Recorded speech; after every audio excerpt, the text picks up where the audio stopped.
नमस्कार दोस्तों, आप सभी का स्वागत है आपके अपने YouTube चैनल भक्ति में शक्ति पर। आज हम आपको कार्तिक महात्म्य का दूसरा अध्याय सुनाएंगे।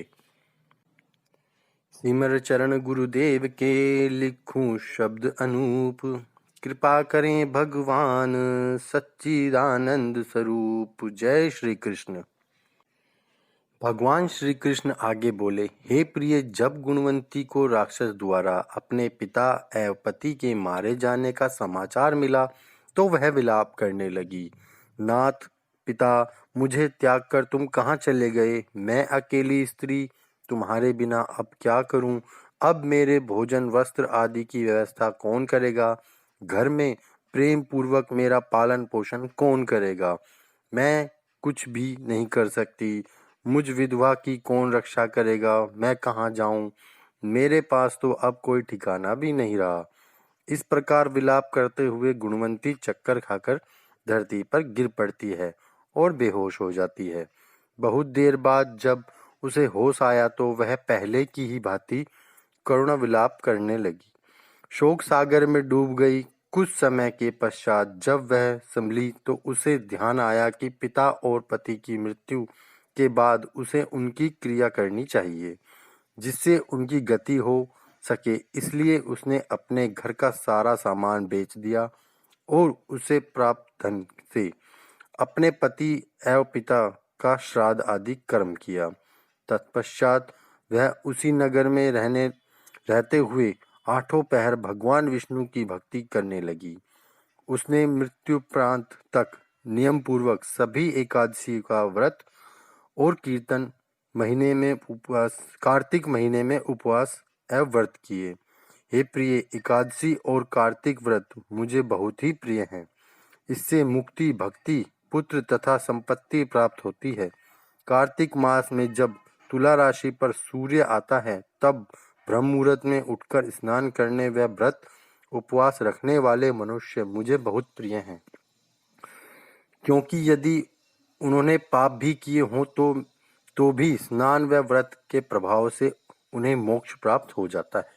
कार्तिक में स्नान, जागरण, दीपदान तथा तुलसी के पौधे की रक्षा करने वाले मनुष्य साक्षात भगवान विष्णु के समान हैं। कार्तिक मास में मंदिर में झाड़ू लगाने वाले, स्वास्तिक बनाने वाले तथा भगवान विष्णु की पूजा करने वाले मनुष्य जन्म मरण के चक्कर से छुटकारा पा जाते हैं।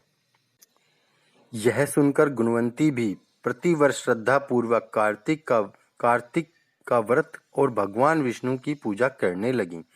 हे प्रिय, एक बार जब उसे ज्वर हुआ और वह बहुत कमजोर भी हो गई, फिर भी वह किसी प्रकार गंगा स्नान के लिए चली गई।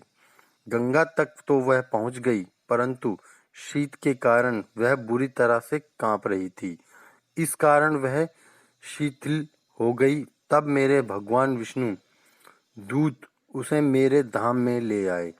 तत्पश्चात ब्रह्मा आदि देवताओं की प्रार्थना पर जब मैंने कृष्ण का अवतार लिया तो मेरे गण भी मेरे साथ इस पृथ्वी पर आए, जो इस समय यादव हैं।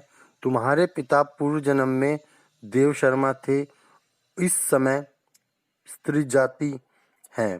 पूर्व जन्म में चंद्र शर्मा जो तुम्हारे पिता पति था वह डाकू है, और हे देवी, तू ही वह गुणवंती है। कार्तिक व्रत के प्रभाव के कारण ही तू मेरी अर्धांगिनी हुई। पूर्व जन्म में तुमने मेरे मंदिर के द्वारा तुलसी का पौधा लगाया। इस समय वह तेरे महलों के आंगन में कल्प वृक्ष के रूप में विद्यमान है। उस जन्म में जो तुमने दीपदान किए, उसी कारण तुम्हारी देह इतनी सुंदर है और तुम्हारे घर में साक्षात लक्ष्मी का वास है। चूंकि तुमने पूर्व जन्म में अपने सभी व्रतों का फल पति स्वरूप विष्णु को अर्पित किया था, उसी के प्रभाव से इस जन्म में तुम मेरी प्रिय पत्नी हो। पूर्व जन्म में तुमने नियम पूर्वक जो कार्तिक मास का व्रत किया, उसी कारण मेरा और तुम्हारा कभी वियोग नहीं हुआ। इस प्रकार कार्तिक माह में व्रत आदि करने वाले मनुष्य मुझे तुम्हारे समान प्रिय हैं। दूसरे जप तप यज्ञ दान आदि करने से प्राप्त फल कार्तिक मास में किए गए व्रत के फल से बहुत थोड़ा होता है, अर्थात कार्तिक मास के व्रतों का 16वां भाग भी नहीं होता। इसी प्रकार सत्यभामा भगवान विष्णु के मुख से अपने पूर्व जन्म की पुण्य का प्रभाव सुनकर बहुत प्रसन्न हुई। कार्तिक महामाहात्म्य का दूसरा अध्याय समाप्त।